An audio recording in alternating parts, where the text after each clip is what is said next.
الحمدللہ رب العالمین والصلاة والسلام علی سید المرسلین وبعد رب اشرح لی صدری ویسر لی امری واحلل عقدۃ من لسانی یفقہوا قولی۔ انشاءاللہ تعالی آج ہم دیکھنے جا رہے ہیں سورہ فاتحہ کی آیت نمبر 5 کی تفسیر۔ جیسا کہ میں آپ کو پہلے بتا چکا ہوں کہ اور ایک بار میں ریپیٹ کر دوں کہ ہم اس تفسیر کو جو ہے پڑھ کر سمجھ کر آپ کے سامنے رکھنے کی کوشش کر رہے ہیں، اپنے دل سے یہ کوئی تفسیر ہم نہیں کر رہے ہیں جس میں جو ہے تفسیر ابن کثیر، تفسیر القرآن اور احسن البیان وغیرہ سے ساری چیزیں لی گئی ہیں۔ تو یہاں پر جو آیت نمبر 5 ہے اس کا جو ہے قرأت ایسی ہے، ایاک نعبد و ایاک نستعین، ہم صرف تیری ہی عبادت کرتے ہیں اور صرف تجھ ہی سے مدد مانگتے ہیں۔ یہ قرآن مجید کی ایک بہترین آیت ہے جس میں اللہ تعالیٰ کی عبادت اور اس سے مدد مانگنے کا طریقہ ہم کو بتایا گیا ہے۔ اس کی شروعات ایاک نعبد سے ہوئی ہے جس میں اللہ تعالیٰ کی حمد غائب کے صیغے کے ساتھ آئی ہے، ایاک نعبد، اور اس کے بعد کی آیت میں اللہ تعالیٰ کو مخاطب کر لیا گیا ہے۔ اسے التفات کہتے ہیں، یعنی پوری طرح سے اپنے آپ کو اللہ تعالیٰ کے سپرد کر دینا۔ اس میں اشارہ ہے کہ بندہ جب اللہ تعالیٰ کا ذکر کرتا ہے تو اس سے اس کے قریب ہوتا ہے اور اس کی بارگاہ میں حاضری کا شرف حاصل ہوتا ہے۔ اب وہ براہ راست خطاب کے صیغے سے اپنی درخواست پیش کرتا ہے۔ عربی زبان میں جملہ فعالیہ کی ترتیب یہ ہے کہ پہلے فعل پھر فاعل اور اس کے بعد مفعول ہوتا ہے۔ اگر بعد والے لفظ کو پہلے لایا جائے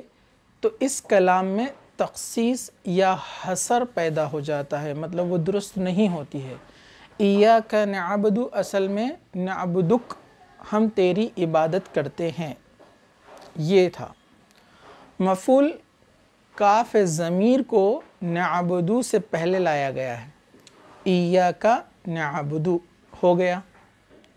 نعبدو کا سے ایاک نعبدو ہو گیا، جس سے کلام میں حصر پیدا ہو گیا، یعنی ہم تیری عبادت کرتے ہیں، کسی اور کی نہیں کرتے، مطلب صرف اور صرف اللہ سبحانہ وتعالیٰ کے لیے یہاں پر ذکر ہو رہا ہے۔ یہ کاف کا معنی ہم کو یہاں پر دیتا ہے۔ اس مفہوم کو ہم صرف تیری عبادت یا ہم تیری ہی عبادت کرتے ہیں کے ساتھ ادا کیا جاتا ہے، یعنی لا الہ الا اللہ کا مفہوم ہے،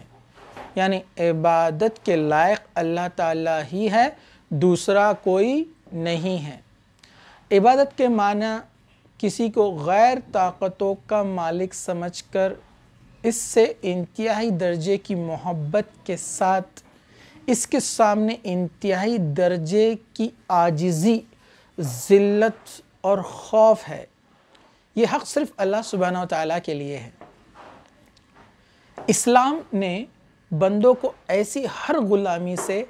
آزادی دلا دی اور صرف ایک ذات پاک کا بندہ اور عبد بنا دیا جو انہیں پیدا کرنے والا ہے اور ان کی پرورش کرنے والا ہے، یعنی اللہ سبحانہ وتعالیٰ۔ مطلب ہم صرف اور صرف اسی کی عبادت کرتے ہیں اور اس کے بتائے ہوئے طریقے پر چلتے ہیں۔ اس کے ساتھ ہم کسی کو بھی شریک نہیں کرتے، مطلب کسی کو شریک کرنا جائز نہیں ہے، نہ اس کی محبت جیسی محبت یا اس کے خوف جیسا کوئی خوف کسی کے لیے بھی جائز نہیں ہے۔ افسوس کہ بعض مسلمان جو نام لیوا مسلمان ہیں اللہ کے گھر میں داخل ہوتے ہیں، نکلتے وقت اتنے خوف زدہ اور لرزہ براندام نہیں ہوتے جتنے وہ کسی قبر پر یا کسی پیر کے پاس یا کسی غیر اللہ کے پاس آتے وقت ہوتے ہیں۔ ہر نماز کی ہر رکعت میں ہم پڑھتے ہیں ایاک نعبد، اور اس عہد کا ہم قرار کرتے ہیں کہ ہم کسی اور کی بندگی نہیں کریں گے اللہ کے علاوہ، اور سب سے بڑی غداری ہم یہ کرتے ہیں کہ اللہ کے ساتھ اتنا وعدہ کرنے کے بعد نماز میں ہم دوسروں سے مانگتے ہیں، اور اللہ تعالیٰ اسے کبھی معاف نہیں کرے گا۔ سورہ نساء میں اللہ تعالیٰ نے کہا وَإِنَّهُ مَن يُشْرِكْ بِاللَّهِ فَقَدْ حَرَّمَ اللَّهُ عَلَيْهِ الْجَنَّةَ، جس نے شرک کیا اللہ اسے کبھی معاف نہیں کرنے والا ہے۔ قرآن مجید میں 3 جگہ فرمایا کہ ان لوگوں نے اللہ کی قدر اس طرح نہیں کی جس طرح کہ اس کی قدر کا حق ہے، جس طرح اس کی قدر کرنا چاہیے۔ جیسے سورہ انعام میں اللہ تعالیٰ نے اس کا ذکر کیا، سورہ حج میں اس کا ذکر کیا، سورہ زمر میں بھی اس کا ذکر کیا۔ اور یہاں پر وہ ایاک نستعین، تو نستعین عون میں سے باب استفعال فعل مضارع جمع متکلم کے صیغے سے ہے، جو اصل میں نستعین تھا۔ اس میں بھی ایاک پہلے آنے کی وجہ سے حصر ہے، یعنی ہم تجھ سے مدد مانگتے ہیں، کسی دوسرے سے نہیں مانگتے۔ یہ کاف کا معنی دیتا ہے، مطلب یہاں سے بندے کی درخواست شروع ہوتی ہے جو اللہ تعالیٰ کے فرمان کے مطابق قبول ہو چکی ہے۔ ایاک نعبد کو پہلے اور وہ ایاک نستعین کو بعد میں ذکر کر کے دعا کے سلیقے کو سکھایا جا رہا ہے کہ درخواست کیسے رکھنی چاہیے، کہ پہلے اللہ کی حمد و ثنا کرے، اس کی تمجید کے بعد اپنی بندگی اور اپنے تعلق کے حوالے کو پیش کرو، یعنی اپنے عمل کے وسیلے سے درخواست کرو۔ یہ وسیلہ حق ہے، جائز ہے، جیسا کہ فرمایا ربنا اننا سمعنا منادیا ینادی للایمان ان آمنوا بربکم فآمناک ربنا فاغفر لنا ذنوبنا وکفر عنا سیئاتنا وتوفنا مع الابرار، سورہ ال عمران آیت نمبر 193۔ اے ہمارے رب، بے شک ہم نے ایک آواز دینے والے کو سنا جو ایمان کے لیے آواز دے رہا تھا کہ اپنے رب پر ایمان لے آؤ، تو ہم ایمان لے آئے۔ اے ہمارے رب، پس ہمیں ہمارے گناہ بخش دے اور ہم سے ہمارے برائیاں دور کر دے، اور ہمیں نیکیوں کے ساتھ نیکیوں کے ساتھ ہماری موت دے، اس کا ہمارا خاتمہ ایمان پر ہو۔ صحیح بخاری میں اسے نقل کیا گیا ہے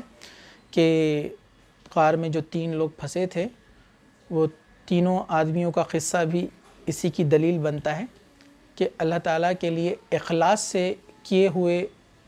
اعمال سے انہوں نے وسیلہ لگایا تھا اور ان کی دعا جو ہے قبول ہوئی تھی۔ البتہ کسی شخص کا نام لے کر اس کی ذات یا اس کی حرمت وغیرہ کے وسیلے سے دعا کرنا کتاب و سنت میں ثابت نہیں ہے۔ مردوں کے نام سے وغیرہ یا قبر والوں سے یا جو دنیا سے چلے گئے یا پہاڑ جہاڑ وغیرہ ان کے وسیلوں سے مانگنا درست نہیں ہے۔ مثلا یہ کہنا کہ یا اللہ فلاں کے وسیلے یا طفیل سے یا واسطے سے یا بحرمت فلاں میری دعا قبول کر۔ تفصیل کے لیے آپ جو ہے سورہ بقرہ کی آیت نمبر 37 دیکھ سکتے ہیں۔ فَتَلَقَّى آدَمَ مِن رَبِّ کَلِمَاتٍ، اس تفسیر کو آپ دیکھیے کہ اللہ تعالیٰ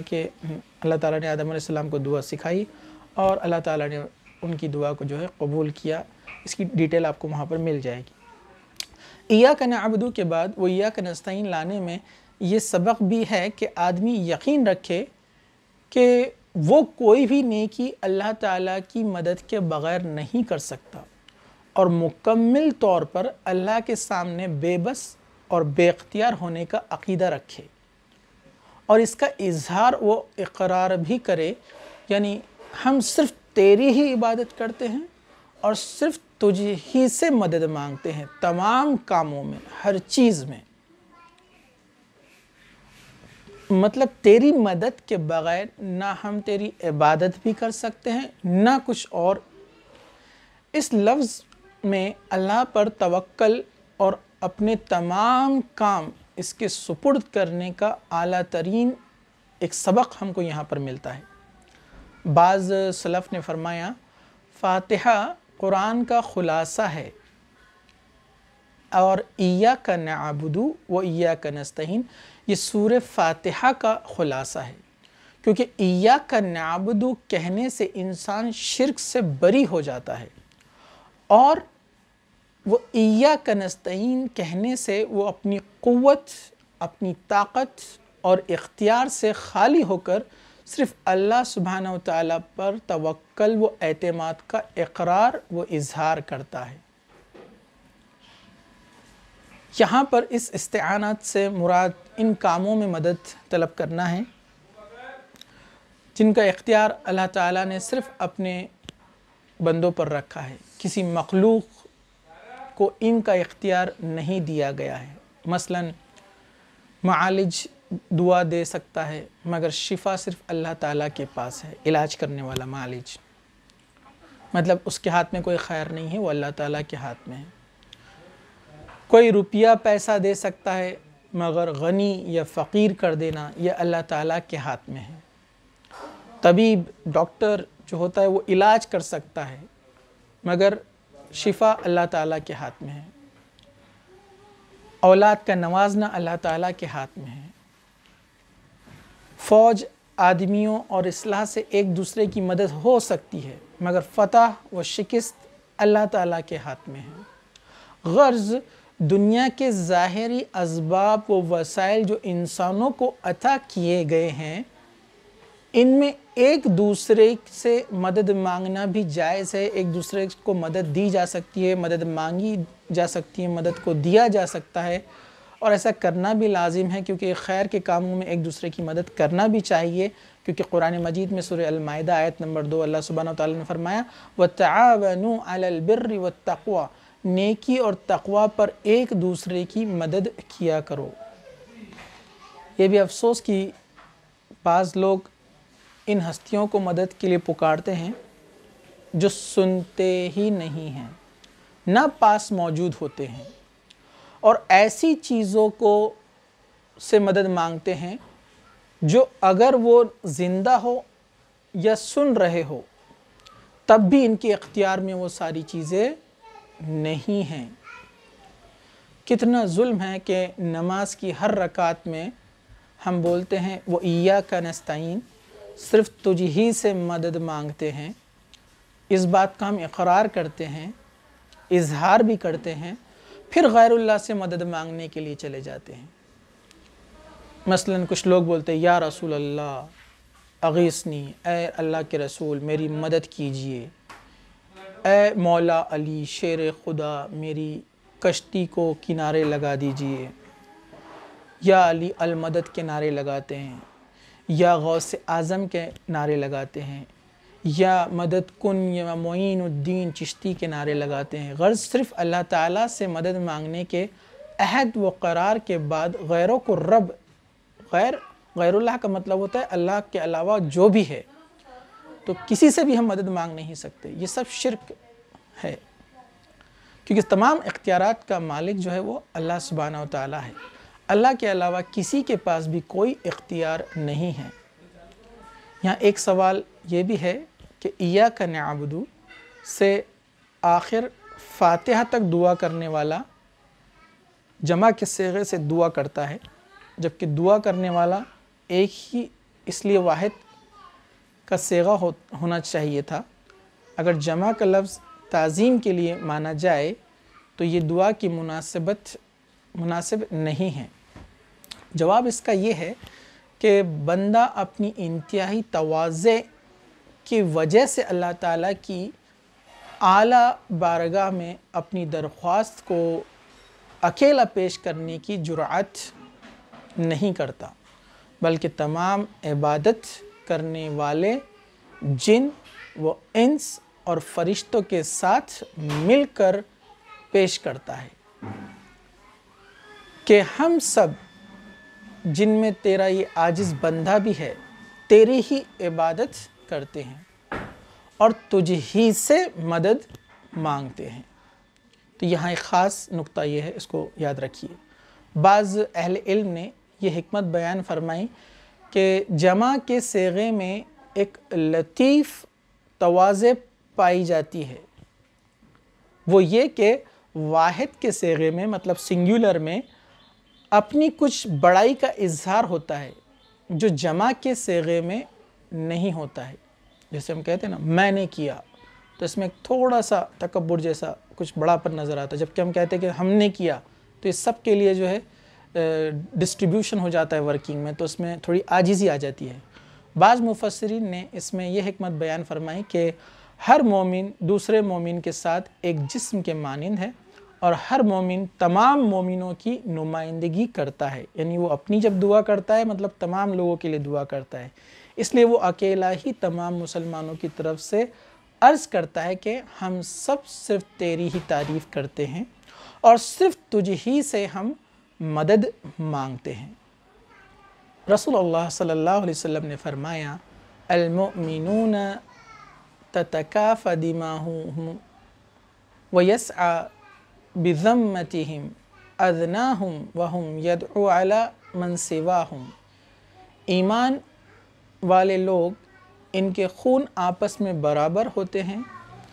ان کا سب سے معمولی آدمی بھی ان کے عہد کو پورا کرنے کی کوشش کرتا ہے، اور وہ اپنے سوا سب کے مقابلے میں ایک ہاتھ ہوتے ہیں۔ اسے ابو داؤد نے جو ہے روایت کیا ہے اس حدیث کو، اور امام البانی رحمہ اللہ نے اس کو جو ہے حسن صحیح بتایا ہے۔ اسی طرح